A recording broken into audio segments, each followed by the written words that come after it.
As Roger Dodger notes there in the live chat, there's a new addition to USC football 2023. That is Alani Noa, 57th rated interior offensive lineman in the country, 62nd rated player in the state of California, according to the 247 Sports Composite, 6'4", 320 out of Sacramento, fortifying, hopefully, if he turns out to be a contributor, fortifying the interior of the offensive line guard center position. So, remember when people were panicking about Josh Henson, the offensive line coach, and his ability to recruit offensive linemen, whiffed on Josh Conerly, whiffed on Francis Mauigoa. Here we are. You got Micah Banuelos, and now you have Alani Noa. So, we just needed to wait a little bit. Like it's June, late June, early July. It's just way too early to offer a final verdict on a coach, on a staff, on an ability to recruit. Let's wait and see how this process plays out. And, I posted a breaking story on the Alani Noa recruitment, and I would add, let's not also think that Josh Henson is like the king now. Let's not overreact positively either. Let's just let the process play out. Let's wait till December, wait till February. Let's see how the whole thing plays out, because, Henson and USC, they do need to still get the 5-star offensive lineman. They've had the drought. They've had the struggles landing the big 5-star fish. So we need to see that happen. And there's certainly a lot more work to do. So we shouldn't be panicking too much when things are down, when he whiffed on Mauigoa and Conerly, but we also shouldn't think, problem solved.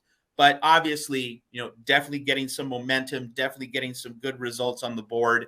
And, one of the significant points of this particular recruitment with Alani Noa, beating Oregon, so getting a little dig back at Dan Lanning. Now, obviously, Lanning's beat out USC for Conerly, but like this kind of reshapes the balance. You're getting some battles won in the Pacific Northwest.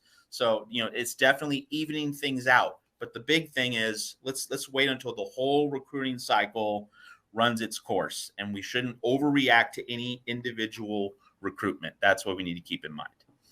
I guess our buddy Tim is actually going to have the last say on this, and I'm here to post it. But I think it's a good point, actually. If you're going to lay money on one or the other, Venables or Riley, you lay it on the guy that's proven.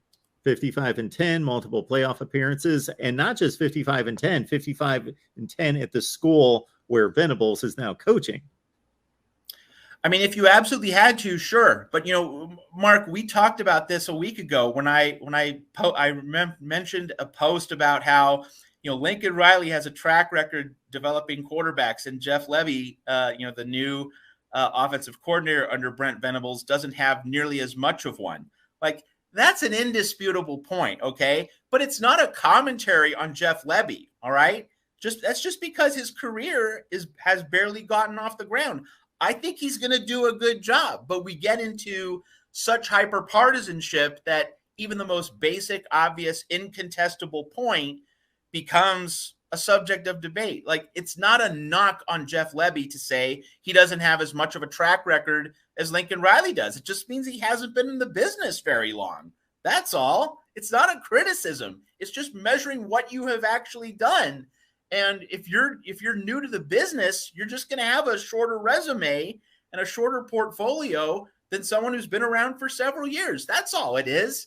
People treat these things as implied or direct criticisms. Yes. We're just measuring longevity. That's all this is right now. And so in terms of comparing Lincoln Riley and Brent Venables as head coaches, okay, Brent Venables hasn't been a head coach. Doesn't mean he's bad. Doesn't mean he's deficient. It just means here's where they stand right now.